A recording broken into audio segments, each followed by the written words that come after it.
All right, we are freaking out here again. It is like actually nice outside for once. It's 60. It has been like 30 every single day.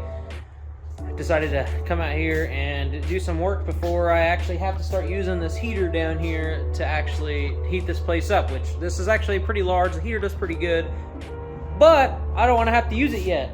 So what we're going to be doing today is I'm going to get this thing out of the car completely. I need to get this thing all cleaned up and start getting things prepped. I want to take this apart. I need to take the pan off and check exactly what happened. More than certain, the reason that this happened was the piston skirt failed, or the pin failed. Something failed on the piston. It was piston failure. It was nothing else. The rod only broke because it got lodged up inside the block.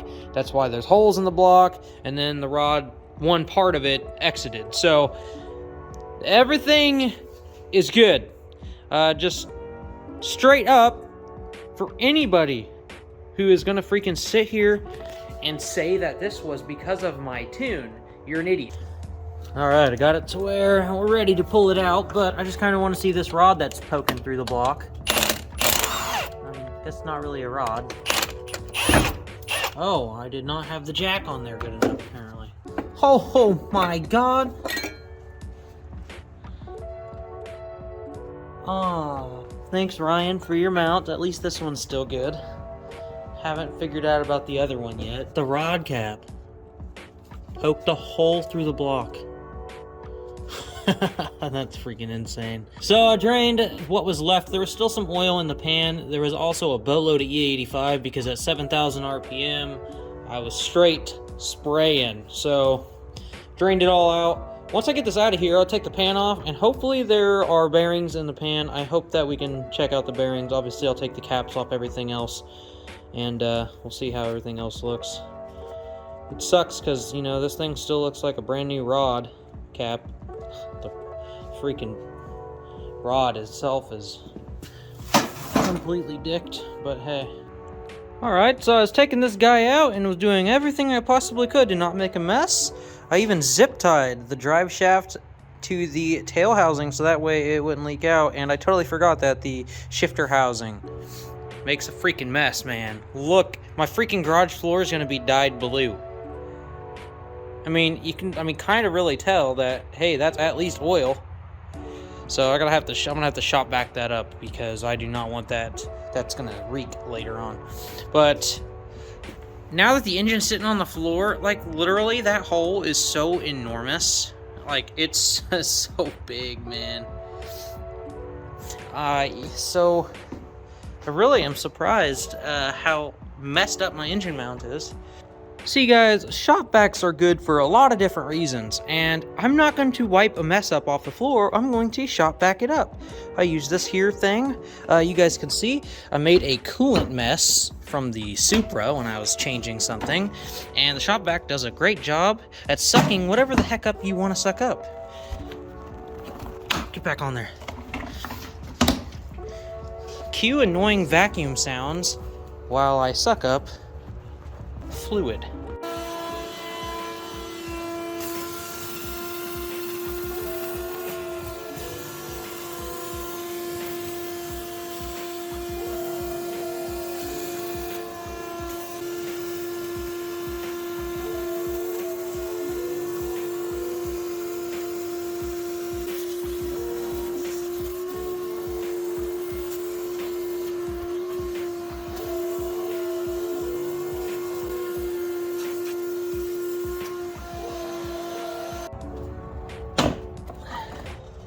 Yep, she's full of blue fluid now. That thing's gonna need cleaned. And that is how you clean up a mess. Obviously, I'm gonna have to move the whole car and do some degrease mopping, but hey, there's not a puddle that's going to flow out and get on stuff, okay? Now, I'm actually gonna wipe that up real quick because I don't want it to sit there and stink. Good to know, good to know. No leaky stuff inside there. There is some oil residue though, more than likely from the ridiculous amount of oil that got sprayed under my car when I blew the hole in my block. Clutch still looks as nice as ever. Oh, super beautiful. Just everybody wants you guys to know that I am actually selling the entire swap here. Drive shaft, trans, clutch, shifter, all of it. Selling it for $7,000. So if anybody's interested in basically a really high horsepower application dog box, you know, hit me up. I'll be willing to negotiate some. I am not going to sell it for $5K, so don't even ask. Clutchmasters FX850. It's a Dogbox R154. It's a PGS complete billet gear set, and Shaftmasters one-piece drive shaft. So also comes with solid mount and everything for the gearbox as well, and a cube speed shifter. So just throwing that out there. I actually really want to trade for an auto. You guys will see soon why. You'll see soon enough why I want to do such a thing. You guys want to see the greatest thing on mankind history of the planet? See, Milwaukee doesn't care about anything. I don't understand who decided to say, hey, let's do a battery-powered impact, and it will literally be the single strongest impact on the planet. Will you go on there? Why are we having problems?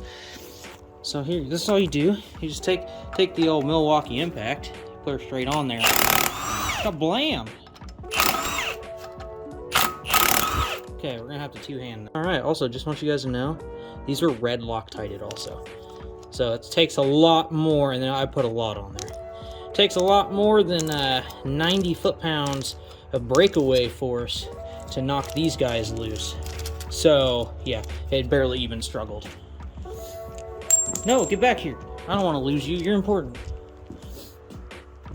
Big plans coming, guys. Big plans. You guys are going to be very confused whenever I show what's happening here in a few days.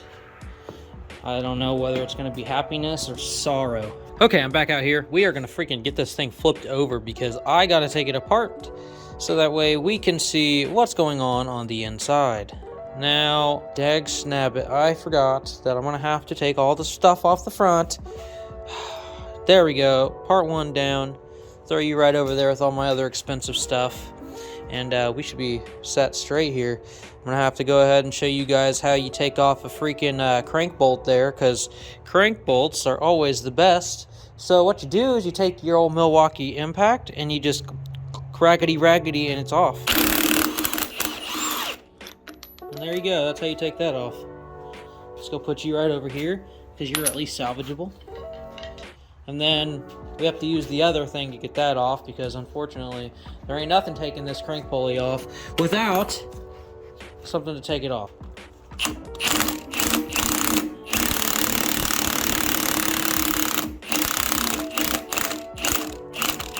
Alright, over we go. Please don't make a freaking...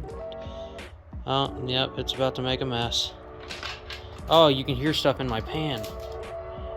Oh. God. Oh. This is horrible. What did I do? Now I'm gonna have to get my shop back and suck this up.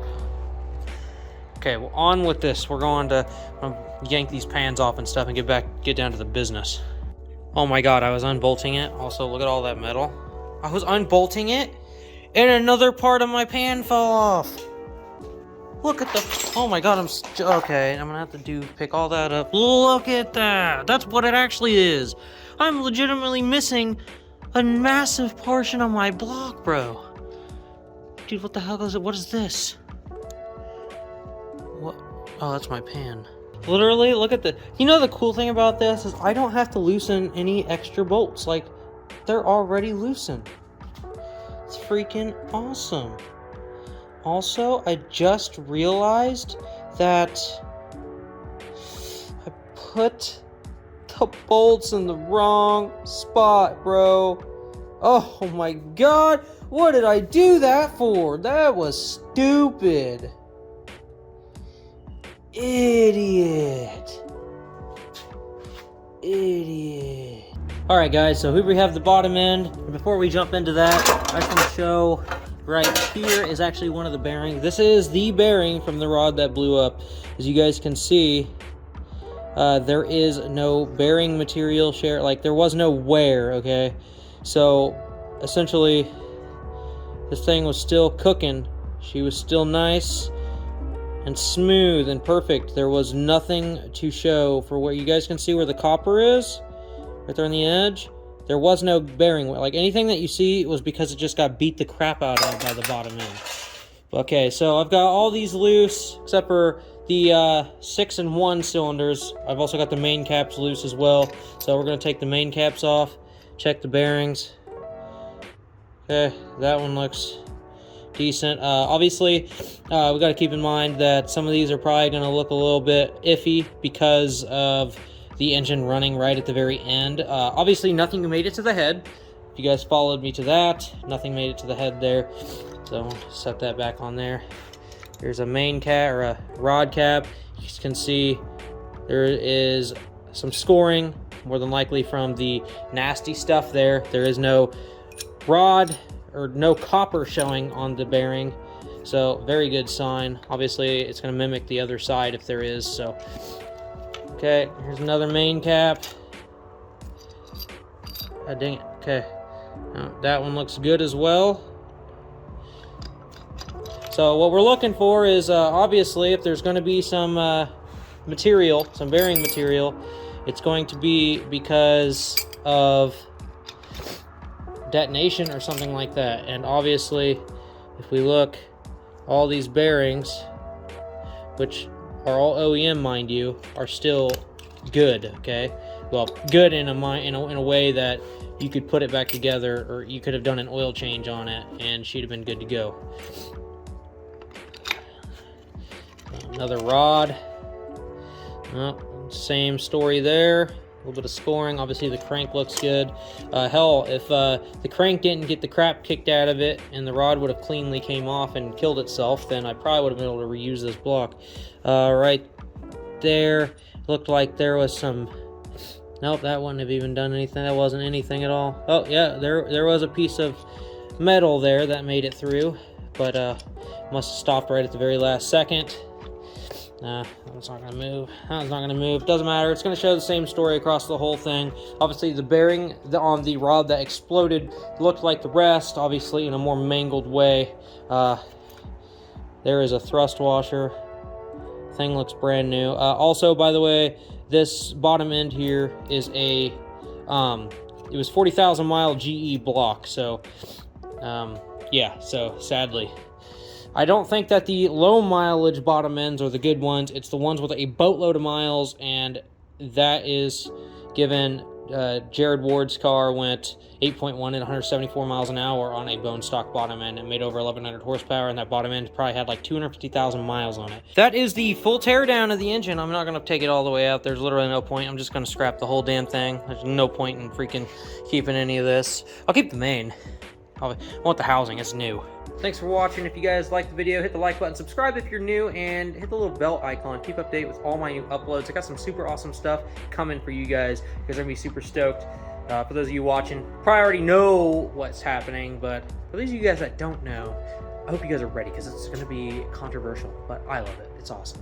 But that's it. I'll catch you guys in the next one. Later.